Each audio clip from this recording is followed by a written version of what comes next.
Chers amis, l'heure de la rentrée est souvent aussi l'heure des bonnes résolutions. Peut-être que vous en avez pris, notamment des résolutions de prière, de lecture de la parole de Dieu. Et je ne serais pas étonné que certains d'entre vous régulièrement se disent « il faudra que je m'y mette un jour, que je me le coltine ». Alors on va parler en termes un peu cuistres, un peu exégétiques, que je me coltine enfin le corpus paulinien. Vous avez tous compris. Ça veut dire l'ensemble des épîtres de saint Paul. Et alors vous avez retroussé vos manches, vous avez bu du Red Bull et vous avez ouvert le corpus paulinien à l'épître aux Romains et vous avez découvert que quelques heures après, la première page était imprimée sur votre face puisque vous vous étiez endormi confortablement sur votre grosse Bible. C'est vrai que le corpus paulinien, les lettres de saint Paul ne sont pas très faciles. Alors je vous propose un bon moyen d'entrer dedans, c'est précisément de prendre la plus petite lettre de saint Paul, une lettre qui fait 1,5 pages à peu près. Elle est si petite qu'on risque de l'oublier complètement, et même la liturgie ne lui ouvre qu'une petite fenêtre, parce qu'une fois tous les 3 ans, nous avons la deuxième lecture qui cite l'épître à Philémon. La lettre à Philémon, ce petit bijou que nous recevons en ce 23e dimanche du temps ordinaire de l'année C, vous l'avez bien noté. Alors qu'est-ce que c'est que la lettre à Philémon ? Eh bien, c'est une lettre que Paul envoie à la fin de sa vie. Il a déjà beaucoup mûri, c'est un vieil homme, vous l'avez entendu. Il est en captivité, il sait que cette captivité ne sera pas éternelle parce qu'elle débouchera sur son martyre. Alors, voyant la mort, eh bien, il voit les choses avec plus de recul. Et c'est dans ce contexte-là, celui de la captivité, qu'il reçoit Onésime. Onésime, c'est un homme qui était esclave et qui s'est échappé de chez son maître. Ce maître étant Philémon. Et là où c'est intéressant, c'est que Philémon, précisément, est un ami de Paul, quelqu'un qui a reçu dans la ville d'Éphèse le baptême de sa main. Philémon est censé avoir découvert la liberté des enfants de Dieu. En même temps que la nouvelle naissance, il est devenu fils bien-aimé et libre dans la maison du Père éternel. Le paradoxe, c'est qu'il a encore des réflexes de son ancienne vie, il a encore des esclaves chez lui. Et l'un de ces esclaves, Onésime, donc, s'est échappé, et pour ne pas simplement devenir fugitif après avoir été esclave, eh bien, il finit par se réfugier chez Paul. Et là, il sympathise avec Paul, ils établissent une relation très étroite, une relation fraternelle, d'amitié, et plus encore que cela, puisqu'il reçoit le baptême, lui aussi, des mains de Paul. C'est-à-dire qu'il reçoit la nouvelle naissance. Il sort des eaux baptismales. Il sort des eaux baptismales non plus en esclave, comme c'était le vieil homme en lui, mais en homme libre, libre d'une manière infiniment plus profonde que celle qu'on peut imaginer en tant que citoyen libre ou non. Il est libre devant Dieu. Il est libre devant Dieu parce qu'il découvre ce qui a été l'éblouissement de Paul. Rappelez-vous, la conversion de Saul de Tarse sur le chemin de Damas. Saul était un homme religieux, c'était un homme fidèle, c'était un homme qui observait tous les commandements de la loi juive. Je crois qu'il y en a plus de 615, dont 365 qui sont négatifs, figurez-vous, 1 par jour. Alors Saul de Tarse plutôt, était un homme religieux, mais ça n'était pas un homme libre. Il n'avait pas découvert cette liberté filiale que Jésus vient nous donner. C'était un homme qui ployait sous le poids des commandements et certainement d'une vision de Dieu qui n'a pas grand-chose à voir avec celle de Jésus-Christ. Une vision de Dieu qui est plus un maître qui domine des serviteurs, des esclaves, mais non pas un père qui veut révéler à eux-mêmes des enfants libres, libres pour aimer, libres pour faire le bien, libres pour trouver leur chemin, libres pour porter du fruit. Et c'est cette découverte merveilleuse qu'il fait sur le chemin de Damas qui va animer tout son apostolat par la suite. Alors vous savez, c'est un homme dynamique, c'est un homme qui parfois est irascible, et c'est intéressant de voir qu'il se met en colère parfois, en colère justement quand il voit que les chrétiens à qui il a donné la liberté reviennent à leur chaîne du passé, c'est-à-dire reviennent à une religion qui est une religion du devoir, une religion de la culpabilité, une religion qui pèse comme un fardeau. Et je vous avoue ne pas m'empêcher de m'étonner de voir que dans les premiers temps du christianisme, eh bien, justement, cette révélation chrétienne a été ressentie comme une immense libération pour tous ces gens qui vivaient le paganisme ou des religions précisément où on se met à quatre pattes devant un Dieu qu'on redoute, dont on a peur, des réactions, et tout d'un coup on découvre un Dieu Père qui nous libère de cette peur. Eh bien c'est étonnant de voir que peut-être régulièrement on revient aux chaînes du passé. Vous savez, je l'observe souvent en tant que pasteur, un malentendu qui me met souvent mal à l'aise. Mon père, est-ce qu'il est autorisé de faire cela selon l'Église? J'ai tellement envie de dire aux gens, j'en ai rien à foutre. Vous voyez ce que je veux dire? C'est tellement plus intéressant l'Évangile, parler de Jésus qui vous ouvre un chemin de liberté. Ça n'est pas à moi de m'immiscer dans votre conscience, ni à l'Église. L'Église est là pour vous éclairer sur la merveille que Dieu a fait pour vous. Et c'est vrai qu'il y aura des choix à faire pour vivre en être libre, libre de toutes les dépendances, les addictions, libre du mal aussi. Et c'est vrai qu'il y a une responsabilité en cela, mais vous l'avez compris, c'est une religion de liberté. Et Paul a découvert cette liberté. Il l'a fait découvrir à Onésime. Alors on pourrait penser qu'il va écrire une lettre à Philémon en lui disant « ça commence à bien faire, maintenant tu n'as rien compris, libère Onésime ». Lisez cette lettre qui est une merveille de délicatesse et qui montre l'épaisseur humaine de Paul. Il lui dit « écoute, je te le renvoie parce qu'il t'est nécessaire, parce que vous vous aimez, mais sache que s'il s'est éloigné un temps, c'est sans doute pour que tu le retrouves autrement. Celui que tu considérais comme un esclave, je te demande de le recevoir, non plus comme un esclave, bien mieux, mais comme un frère bien-aimé, qui a reçu la même liberté que toi, qui a la même dignité que toi. Et vous allez voir que votre relation en sera transfigurée. Et ce qu'il y avait de bon dans votre relation avant, eh bien, donnera sa pleine mesure. » Alors, chers amis, vous pouvez vous demander, cette petite lettre, elle est très circonstancielle, puisque ça correspond à une situation de l'histoire. Après tout, mon père, l'esclavage a été aboli. Vous en êtes sûr? Vous avez regardé sur le globe terrestre? Vous avez regardé toutes ces personnes qui subissent toutes sortes d'esclavage, toutes sortes d'emprises, toutes sortes de dominations, parfois plus subtiles. Et peut-être qu'on peut aller plus loin.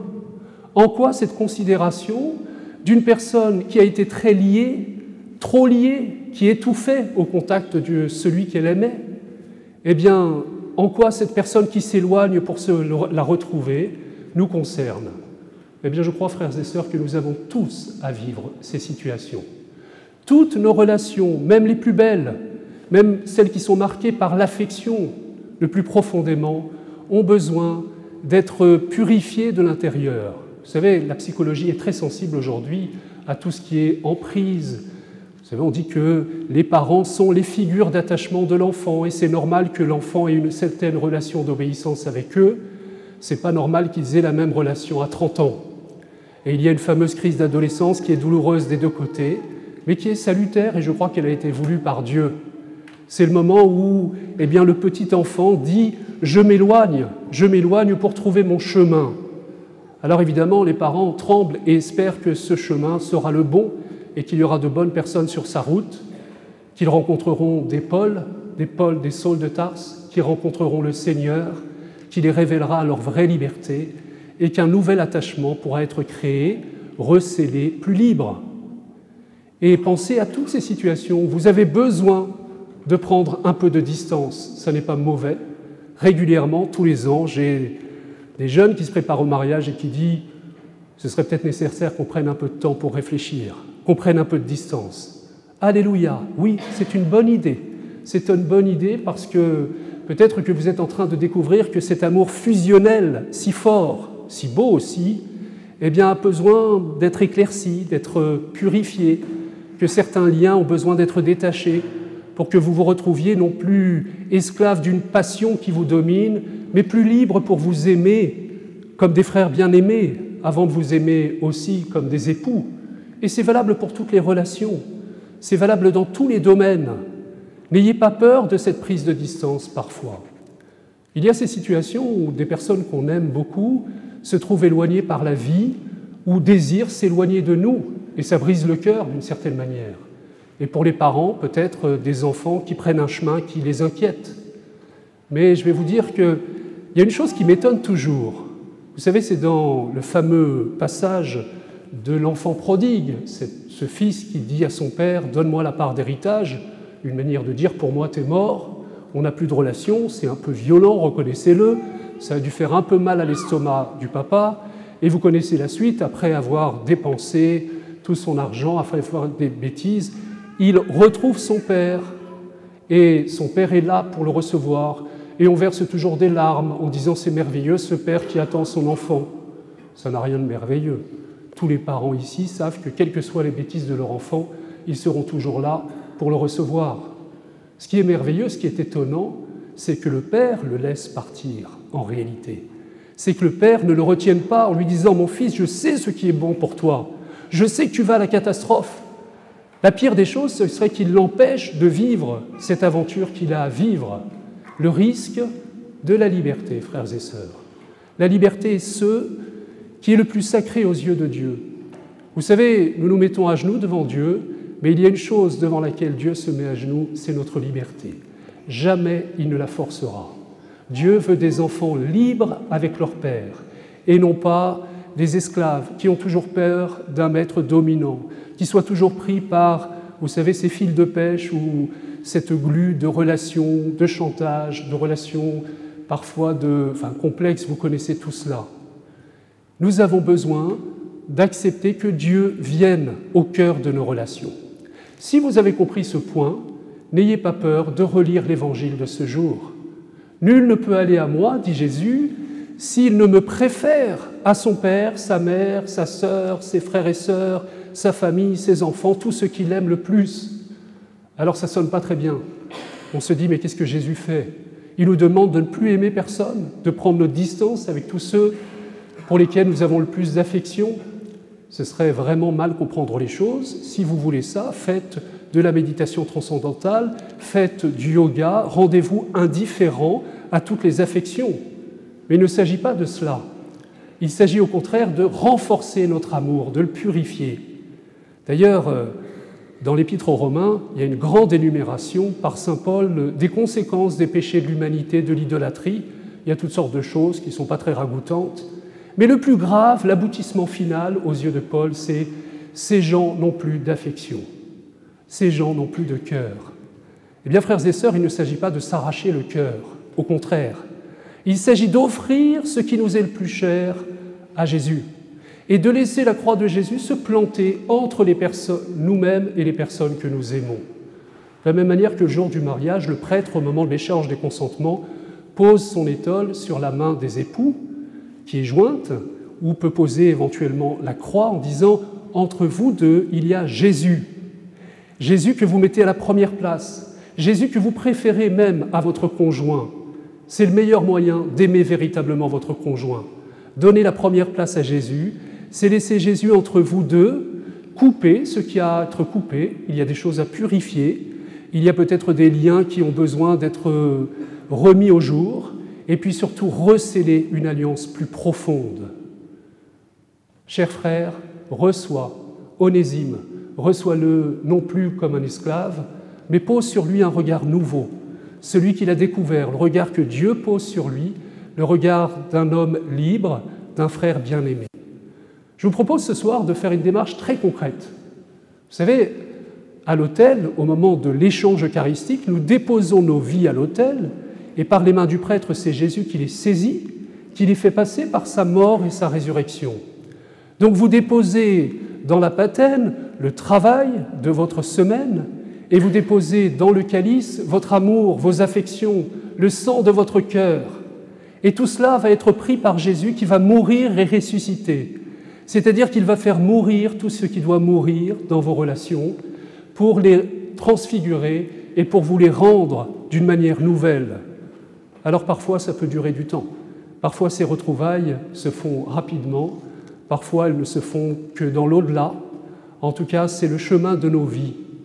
Offrez ce soir ceux qui vous sont le plus chers. Demandez à Jésus de se mettre, ou plutôt de prendre la vie de ceux que vous aimez, et dites-lui que vous avez confiance en lui. Alors ça ne vous empêchera pas parfois de vous inquiéter, parfois d'avoir le cœur qui saigne, mais vous serez dans ce chemin et vous comprenez cette parole. Prenez ma croix.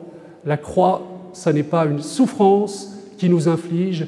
La croix, c'est d'accepter de faire mourir certaines réalités pour revivre, pour renaître, à commencer par ce que nous avons de plus cher, nos affections, au nom du Père et du Fils et du Saint-Esprit.